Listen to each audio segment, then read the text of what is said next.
Welcome to Drama-Free Healthy Living with Jess Cording. I'm your host, Jess Cording. I'm a registered dietitian, health coach, and author, and I'm here to help you streamline your wellness routine and establish a sane, more balanced relationship with food and fitness so you can reach your goals without losing your mind. On this podcast, we'll talk about nutrition, exercise, self-care, mindset, and more.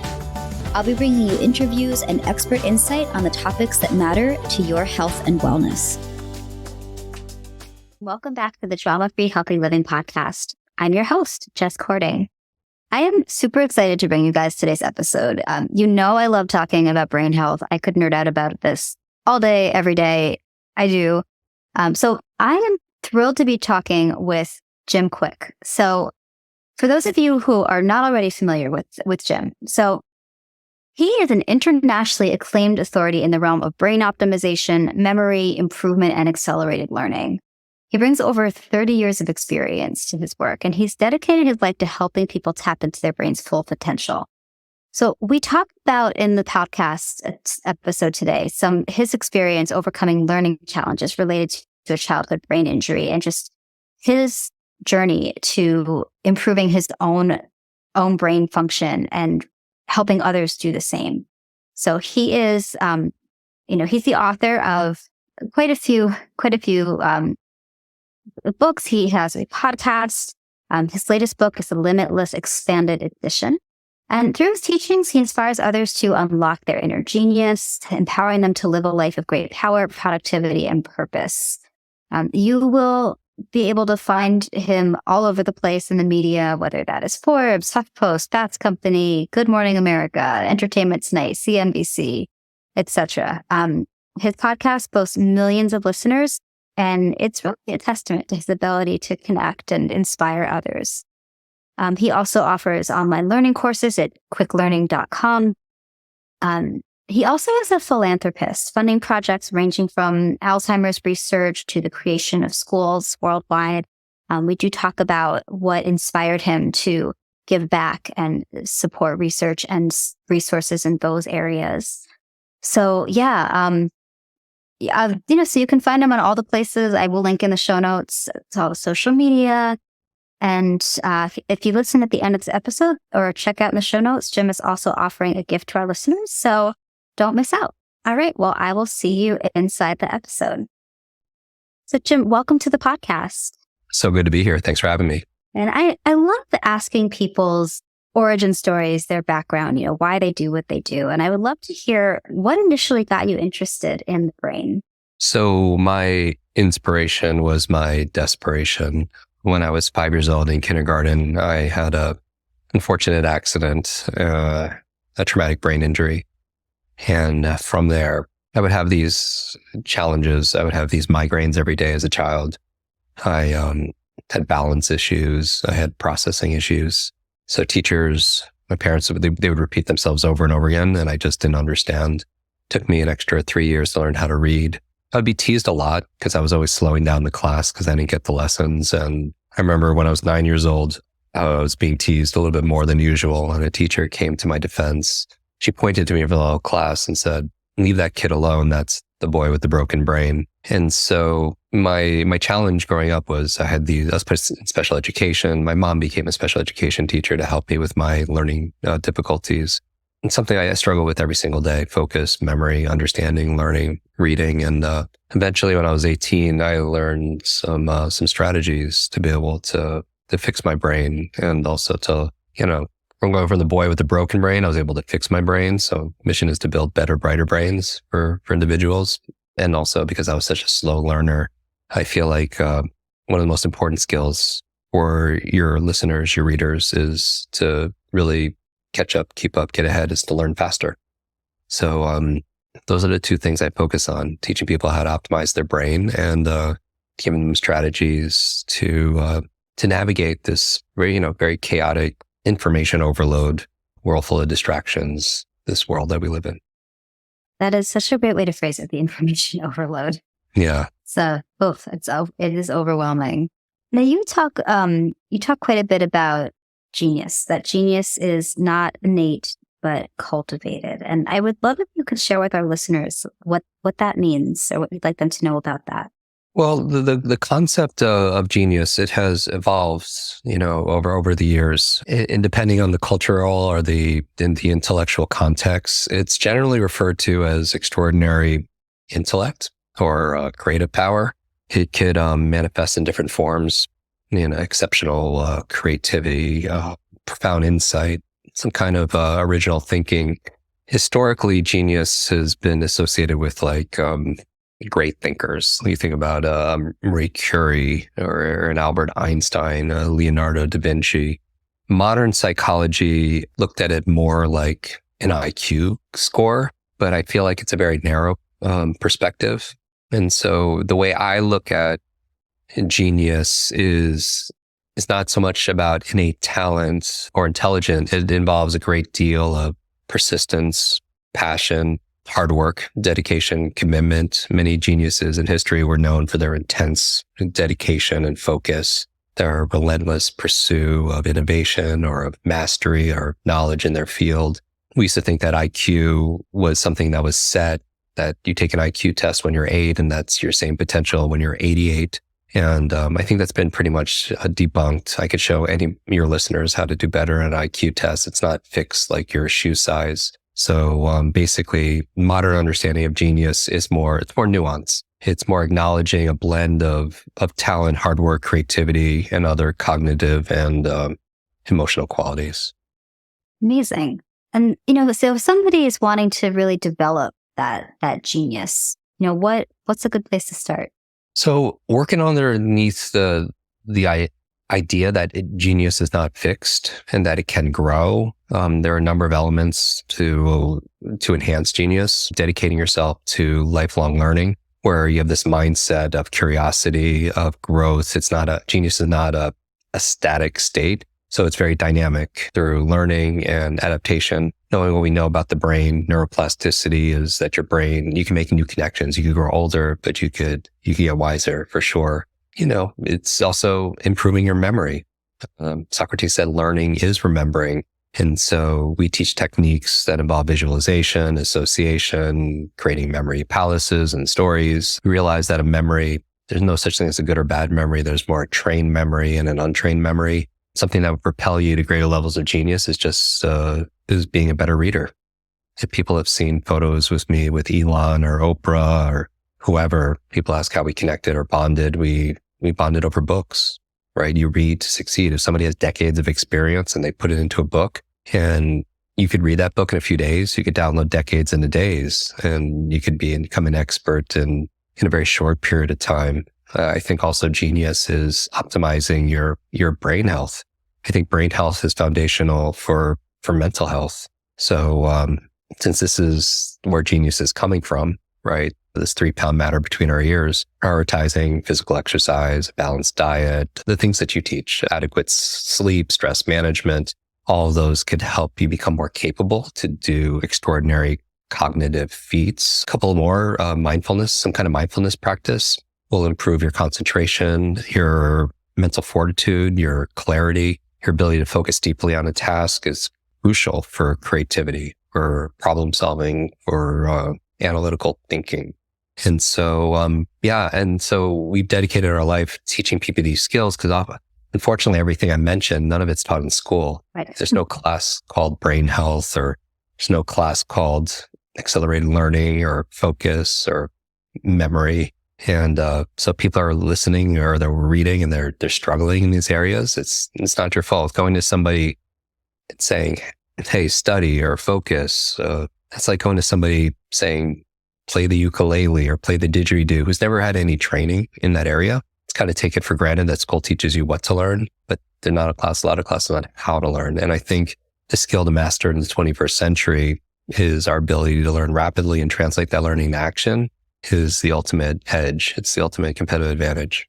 Yeah, I appreciate you sharing that, especially about the way that, we are taught in schools. Like I'm in my late 30s as we're recording this. And, for myself, one of the first clues I really got, the thing that had a lot to do with my going to the field that I'm in now is my own experience with PTSD recovery and trying to figure out what was going on with my brain and my body and just feeling so disconnected. But one of the things that was hardest for me, I'd always been a good student, but when my brain was trying to deal with processing all of that, suddenly learning was so difficult. And it wasn't until, time went on and I started to understand the effect that trauma and PTSD can have on brain and on cognition. I was like, oh, it's not my fault. It's just that I have some brain damage and I need to take steps to address this and get the support that I need. Yeah, just like if anybody had a challenge with any other organ in their body, their heart or anything else, you have to take care of the hardware. Like we teach people the software on how to read faster, remember names, learn languages, give speeches without no's, remember client information, product information, all these things.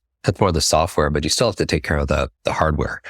And so we hear a lot about post-traumatic stress. We don't hear a lot about another phenomenon called post-traumatic growth. I'm sure people or you maybe have this experience where you go through adversity, but you come through it and you wouldn't wish it upon anybody, but maybe somebody who could relate to this, they wouldn't change what happened because going through it, they found something, they found some kind of treasure, they found a strength, they found a trait, they found clarity, they found a purpose, they found a mission. My biggest challenges was learning, right? And that struggle became my strength because with challenge comes change. So your brain is extremely adaptable.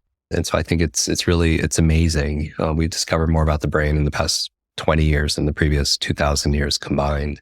What we found is we're grossly underestimating our own capabilities. Absolutely. I want to come back to what you were saying about learning faster. This topic fascinates me. For somebody who really wants to be able to learn faster, any tips that you would share with them about getting better at retaining information? So memory is the largest chapter in our book, Limitless, because I feel like it's foundational, where if you can't remember something, you didn't really learn it to begin with. And I believe two of the most costly words sometimes in life are I forgot. You think about the consequences of I forgot the meaning, I forgot the conversation, I forgot what I was going to say, I forgot what I just read, I forgot that person's name. All these things, we lose credibility, we could lose a relationship, we can hurt a sale. We could waste a lot of time. But on the other side, memory is a magnifier when you can easily remember the things that you need to remember. So within Limitless and our podcast, we just give a lot of tools and strategies on how to memorize something. Is there a specific area that you want to improve memory in? Yeah, something I get asked about a lot is just remembering information. Like I work with a lot of people who are dealing with very serious health issues and they can't remember what their doctor told them to do. Right. Or what they're supposed to do with their health. And they struggle a lot with just keeping it all in their head.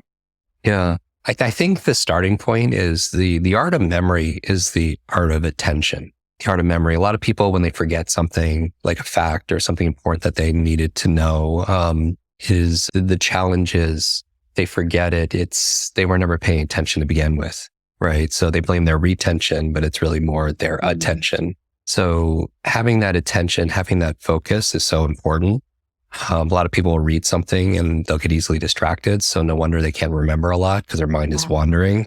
And one of the reasons why is nowadays we struggle with this digital distraction, right? Every ring, ping, ding, social media alert, app notification is driving us to distraction. And we wonder why we can't focus and remember the things we need to, like in meetings or with our family or something like that. And we know that focus is more a muscle and it's use it or lose it, but the challenge is not only do people struggle with digital distraction, there's something called digital dementia.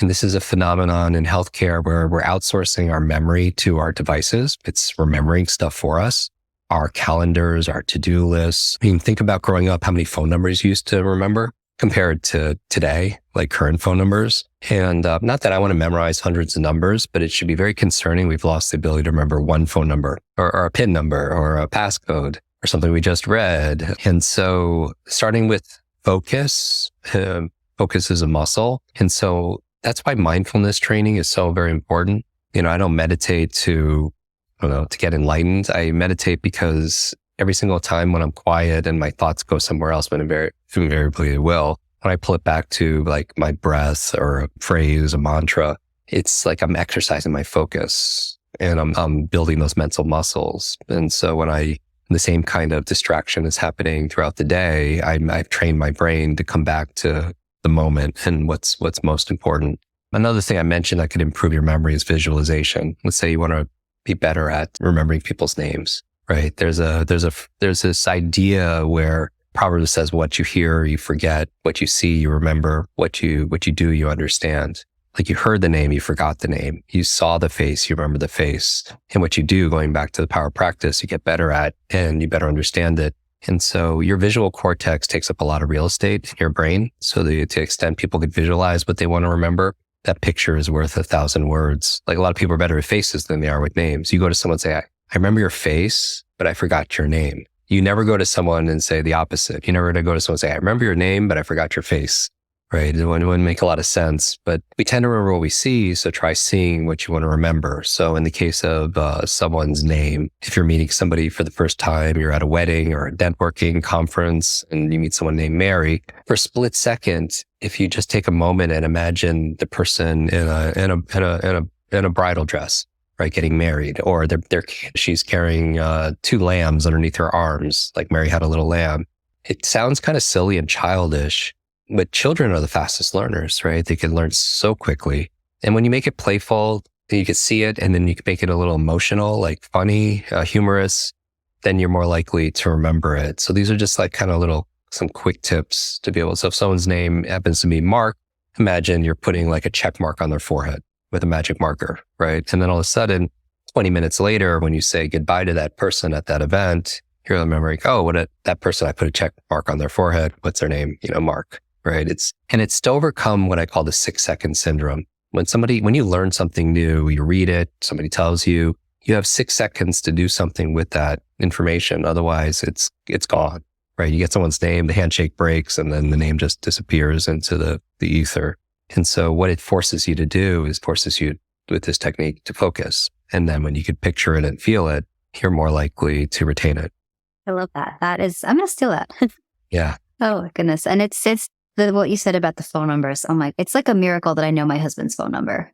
That's probably just because I've had to write it so many times on phones. Yeah. And the thing is not that, again, you there are numbers you could be texting and calling every single day, but if for some reason you don't have your phone or the battery died, you're not going to remember it. But the act of actually trying to remember it will improve your memory, because your memory is like a muscle also as well. And with modern conveniences, it's like the equivalent would be, if you had to go to the bank and it's 8 blocks away, certainly you could hop into your car, take an Uber, but then you don't get your steps in, right? Or if your apartment or office is on the 3rd floor, you take the elevator each time. It's convenient, but there's also something to be said of being physically fit and, exercising your body, and your brain is part of your body. So at some point you can make the decision, it's convenient, but also to be able to challenge yourself so those muscles stay strong. That's a wonderful way to illustrate that. And do you talk about, I thought this was pretty juicy, the 7 lies of learning and truths to replace them with. Now, I want people to read your book and, check out your podcast, but I'd love to know if you'd be willing to share a few of those with us. Yes. So we start the book with really getting people's mindset dialed in.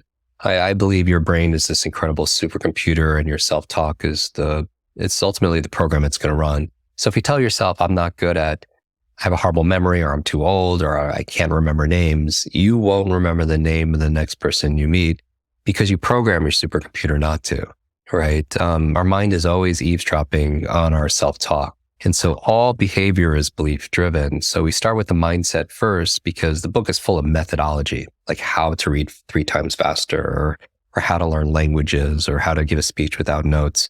But if your mindset is holding you back because you feel like you're not smart, you're too old, you have a horrible memory, then it's going to become self-fulfilling. So what we do is we introduce the 7 lies to learning. And a lie for me stands for limited idea entertain, LIE, limited idea entertain. It's not true that somebody's too old or they're not smart enough.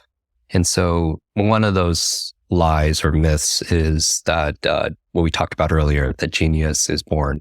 And the research is saying that it's not so much born. Certainly some people have certain innate skills and talents, right? But genius is not so much born. The truth is more genius is built through some of the things that I mentioned earlier.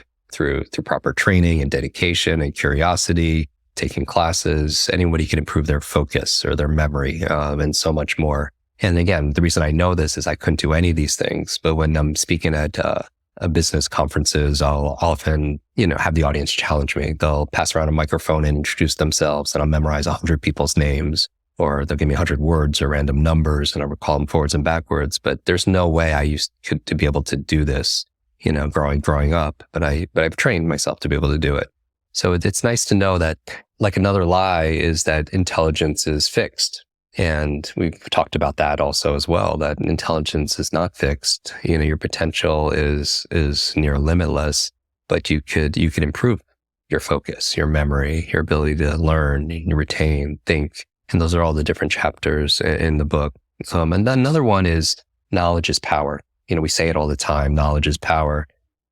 But I think the reality is the truth is knowledge has the potential to be power, but it only becomes power when we utilize it. Some people could learn a lot, they could read books, but their life is no different unless they take some new action based on what they learn. I think that for every hour somebody spends reading an article or listening to a podcast like this or reading a book, they should spend and dedicate an equal hour to executing and applying what they just learned.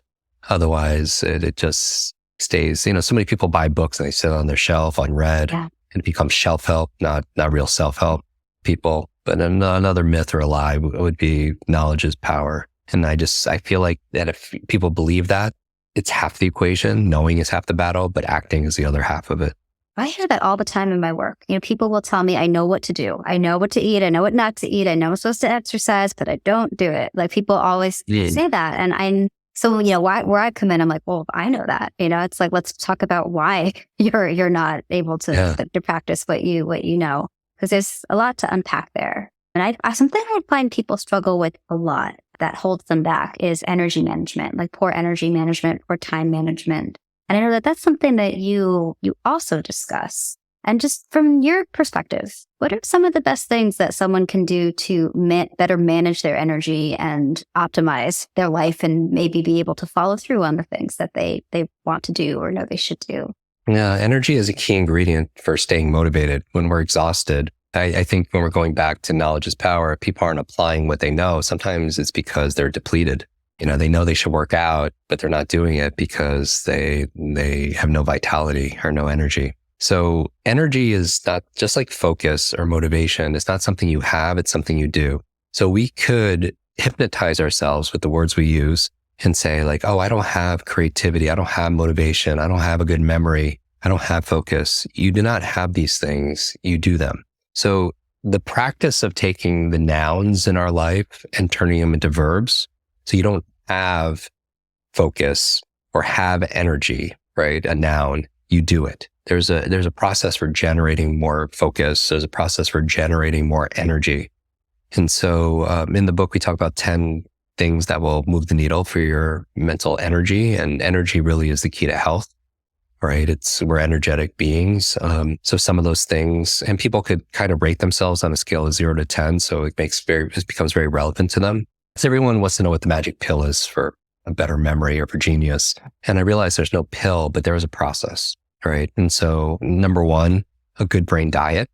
What you eat matters, especially for your gray matter. There's a whole area, a chapter we put in the book on neuronutrition and brain nutrition, talking about the best foods and supplements and nootropics that will help give you mental energy for those people struggling with mental fatigue, that will help you to focus, that help with your memory, that are neuroprotective. Avocados, the monounsaturated fat in avocados, your brain is mostly fat. Blueberries are some of my favorite brain foods. I like to call them brain berries. They're full of antioxidants that are neuroprotective. Broccoli is high in sulforaphane, which is really key to cognitive health. Things like olive oil, eggs. If people's diet allows, the choline in eggs is a precursor to acetylcholine, which is essential for cognitive health and performance. Green leafy vegetables like kale and spinach. If your diet allows, fatty fishes, getting your omega-3s through salmon or sardines. Your brain, again, is mostly fat, or supplementing with those things. Turmeric. The curcumin, the active ingredient in turmeric, is very anti-inflammatory, has great brain benefits. Walnut, they kind of look like the human brain, to help people remember that. high in vitamin E, very good, very neuroprotective. Dark chocolate, not milk chocolate or highly sugared chocolate, but dark chocolate. What's good for your mood is going to be good generally for your mind. So these are like, scale of 0 to 10, people can rate themselves how good their diet has been the past week. Because on the other side of it, will be closer. On the lower side of it is things like processed foods, lots of chemicals, high sugar foods that spike your glucose. So that would be one thing. Another thing would be supplementation. And we do a brand new chapter in the book, nootropics that help you focus and that improve your memory, that give you mental energy and vitality. Also, stress management. On a scale of 0 to 10, how stressed out are you? Because 10, how well are you coping with stress? So if maybe a 10 would be you're coping with stress really well, because chronic stress can shrink the human brain. Yeah. Right. And so it puts you in fight or flight, and it kind of holds you hostage in your survival brain, and holds you hostage away from your executive functioning, from your creativity, from your problem solving. So what mechanisms do you have to cope with stress? Some people use meditation, some people use exercise, some people use nature, body work, whatever, what have you. Sleep for energy, right? When you don't sleep, how are you functioning the next day mentally, right? It's hard to have, you struggle with brain fog. It's hard to solve problems, it's hard to focus, hard to retain information, it's hard to study. So, we do a whole chapter on optimizing your sleep. Some of the things that are important that move the needle, getting direct sunlight first thing in the morning for 10 minutes. Your eyes are the only part of your brain that's outside of your skull. And it helps to reset your circadian rhythm, help you sleep better at night by getting direct sunlight first thing in the morning, even if it's hazy or foggy or cloudy. Inside, if you're going through windows, the light, the windows kind of filters out some of the spectrum of the light. No caffeine for me. I'm very sensitive to caffeine, so I can't do caffeine past noon because it could stay in your system 8 to 10 hours or more. So I'm very conscious of that. Not exercising too close, not eating or exercising too close to bedtime, because you want to, if you're exercising, you want to get your heart rate down, closer to nighttime, get in that parasympathetic rest and digest state. The two things that can move the needle is temperature and light, because as thousands of years ago, if we're hunter gatherers, we would know it'd be time to go to sleep because it would get darker and it would get colder. But in modern homes, there's a thermostat. We have indoor lighting, so it doesn't have to get darker or colder. So you want it cooler in the bedroom, where you sleep, not so cold where it's like distracting you and you're shivering. And that could be easily, you could even take a warm bath or a warm shower. The Epsom salt in a bath the magnesium is wonderful for relaxation. Also, when you get out of that warm bath or shower, your core body temperature drops, which is a signal to produce melatonin, which is the hormone that helps you relax and go to sleep and stay asleep. Keeping it dark, which also means staying off our devices, because the screens emanate this blue light, which can confuse your mind into thinking it's still daylight. And so you don't produce the melatonin to be able to go to sleep. So again, energy is not something you have. It's something that you could generate, and focusing on good nutrition, exercise, great for energy. When you exercise, you create BDNF, brain-derived neurotropic factors, which is like fertilizer for your brain to make new connections. When you exercise, you create the dopamine, serotonin, endorphins, which is these chemicals that help you to perform, that energize you, to help you to feel great also as well. So lots of things you could do for limitless energy. Yeah, thank you for sharing those. I know our listeners are going to love that. I have a big focus on sharing actionable tips and tools, because I think that people are overwhelmed. They're busy. They want to just be able to do something and notice a benefit. And these are all wonderful suggestions. Yeah, that's what we do with the book and the podcast. It's just Kwik. My last name really is Kwik, Kwik. I didn't change it to just my father's name, my grandfather's name. I didn't change it to do the work that we do. But I feel like these kind of quick tips that people could try that will give them an immediate result. And that's our focus. I love that. Now, I know you've shared a lot of great tips and tools with me today. And I just wanted to see, is there anything else that you just really wish that, when it came to things that people can do to support optimal brain function, is there something that you wish was just common knowledge, or something that you'd love everyone to just walk away from today's episode with an idea of? Yeah, just knowing, presencing this idea that our brain is our number one wealth building asset that we have, and it's the most underleveraged. If your listeners have a team even, it's the collective intelligence and brain power of that team that really allows us to thrive today. It's not like it was hundreds of years ago where we're working out in fields or factories where it's more brute strength. Today, you're rewarded for our brain strength, right? It's no longer our muscle power. Today, it's our mind power. And the faster you can learn, the faster you could earn. Because knowledge, while it could be power, it's also profit. And so I guess what I would say is I always wear a brain on my shirt. People are watching this, on video, because what you see, you take care of. Right? Because it's in your constant awareness. You see your clothing, you see your car, you see your hair, your skin. You're more likely to take care of it because if it's slipping or degrading, like you see it, right? But you don't see your brain. And so in pictures on social media, if we're connected there, or I'm always wearing a brain shirt because it brings your awareness to it, or I'm pointing to my brain because you want to take care of the thing that takes care of us. And even something simple like going through the day and asking yourself this dominant question, is this good for my brain or is this bad for my brain? Something so simple that any of us could do. Is what I'm watching, is this going to be good for my brain or bad for my brain?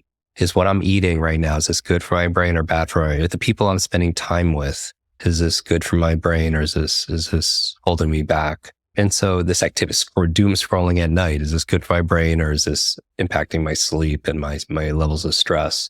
And so I think my message would be your brain is this incredible supercomputer, but it doesn't come with an owner's manual and it's not user friendly. And any piece of technology and it always tells you how to use it, but your brain doesn't have that. So that's why I wrote Limitless to be an owner's manual for our brain. And, as we grow older, I'm in my 50s, right? I lost my grandmother when I was 7 to Alzheimer's. So I'm very conscious as we grow older, and you want to stave off brain aging challenges. And so this is something, it's kind of like, let's say you were given a car when you were at driving age, right? But this is the only thing, it's free, but this is the only car you can have for the rest of your life, right? How well will you maintain that car, right? If you had to use it for decades. Well, when we're born, we're given this body and our brain is part of our body. And this is the vehicle we have to go through our days, go through our life. And so taking care of it, I think, is so very paramount. I think, good brain health is the foundation for good mental health also as well. And, and just, you can learn about our brain and we can make it fun also as well. And if you're struggling right now because you're distracted or you're overloaded or you're forgetful, there's resources out there that'll give you hope and real help. Because I truly believe that there's a version of yourself that's patiently waiting. And the goal is we show up every single day until we're introduced, to that person. And because of neuroplasticity and all these amazing phenomenons of the brain, it's not fixed. So we're not limited to our current situation. Like we don't have to downgrade our goals and dreams to meet the current situation. We can decide to upgrade our mindset, upgrade our motivation, upgrade the methods we're using to be able to meet those bold, audacious dreams and goals. There's a quote in Limitless that says, life is the letter C between the letters B and D. Life is C between B and D, where B stands for birth and D stands for death. Life C, choice. Because every day we have a new chance because we can make a new choice. That these difficult times, they could distract you. These difficult times, they could diminish you. Or these difficult times, they could develop you, right? We ultimately decide with our choices that we make. And so, I'm extremely optimistic for people, everyone that's listening and watching and reading, because, we're all on this quest together to reveal and realize our fullest potential. And we already have the superpower within us, right? We're born with it. I say life is like an egg, that if an egg is broken by an outside force, then life ends. But if an egg is broken by an inside force, life begins, right? It hatches. And so great things begin on the inside. And if people are listening, watching, reading this right now, then my message to everybody is you have greatness inside of you. You have genius inside of you. And now is the time to let it out. I love that. Thank you for sharing so much. Thank you, Jess. Want to check out your podcast, your books, what's the best way for them to do that? And they could go to kwikbrain.com, kwikbrain.com, has links to everything. We put a link in our social media.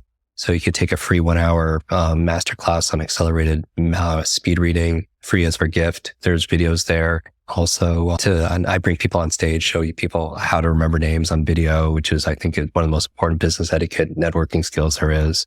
podcasts. If you're a fan of podcasts, just search my name, Jim Kwik, in your podcast app. And we have near 400 episodes. Every episode's only 20 minutes long. And we're very proud of Limitless. We have over 1 million copies sold in 40 different languages. We donated the proceeds to build schools for children in need in Ghana, Guatemala, Kenya, and also Alzheimer's research for women in memory of my grandmother. Women are twice as likely to experience Alzheimer's than men. And yet most of the research is done on, and treatments are done on male brains. And so I'm just very passionate about women's brain health. So people can find out more about the book wherever they get books, or go to limitlessbook.com. We have a few gifts for people as a thank you for supporting our work. Amazing. And we'll be sure to link to all of that in the show notes. Oh, you're the best. Yeah. So I have one last question for you. This is a question I ask all my guests because I love that there's just so many ways to interpret this. And it's ever evolving, I think, for each of us. But today, at this moment in time, what does healthy living mean to you? Healthy living. Healthy living for me is about whole self-care, meaning it's your whole self. It's your emotional well-being, your mental well-being, your physical well-being. It's about sleep and nutrition. It's the whole thing. And so I would say for me, healthy living would be remembering that you are responsible for your own health. And it starts with our mind, that you are the pilot of your mind. You're not the passenger. And the potential really is limitless. And I just want to remind everyone that self-care, when we're talking about healthy living, self-care is not selfish. And part of self-care also, besides eating the best brain foods or going to the spa or whatever, part of self-care is self-love. Just looking in the mirror and seeing that person reflected back and loving that person because that person is still standing, no matter what they've been through. And if people are struggling right now, I want to remind them that they inspire people around them with their grit and their grace. And we never know the battles people are fighting behind the scenes. In social media land, everything looks greener on the other side when it's really could be greener because of the filter someone's using on social media. There's a lot of artificial turf out there when we're comparing our lives to the highlight trailer of everybody else. But I'm thinking do you? Don't compare yourself to anyone else other than the person you were yesterday. Do the best you can with what you have, and so it will be enough. That would sum up healthy living for me. I love that. Thank you so much for sharing that. And again, thank you for being a guest today on the show. I so appreciate your time and your expertise. This was a wonderful conversation. Yeah, thank you. Can I give a gift to everybody? No, absolutely. There's an assessment we created for everybody, just like there's personalized medicine based on genetics or personalized nutrition based on a microbiome test. Learning is also very personalized. People read different. They remember different. So we created a brain animal dominance quiz. People can get it at mybrainanimal.com. There's nothing to buy. It takes 4 minutes to go through. But based on your dominant brain animal, we give you suggestions on how to read, how to remember, how to parent, how to communicate, how to sell, how to hire, manage based on brain types. And there's 4 major brain types. So I would challenge everybody to take the quiz, post it, tag Jessica, tag myself so we see it on social media, and share one thing in the post, because the best way to learn something is to teach it to somebody else. Share it with your friends, your followers, your family online. And because you tag us, we get to see it. I'll repost some, my favorites. And we'll actually gift out a few copies of Limitless into your community just as a thank you. Put it out randomly. Thank you. That is so generous. You guys, doesn't that sound awesome? Yeah. So thank you, Jim. I so appreciate you making time to chat today. It's been wonderful having you on the show. And for all of you guys who are out there listening, whether you're, on your devices, taking a walk or doing chores, I know I like to listen to my podcast when I'm cooking or cleaning. Whatever you're doing, I hope you found this episode illuminating, insightful. And if you like what you hear, please consider leaving us a 5-star review on Apple Podcasts. They really do matter and help me to continue to bring you great guests like today's guest, Jim Kwik. As always, guys, thank you for your time and your energy. Have a wonderful day, and we'll talk soon. Thank you for listening to Drama-Free Healthy Living with Jess Cording. We'll see you next time.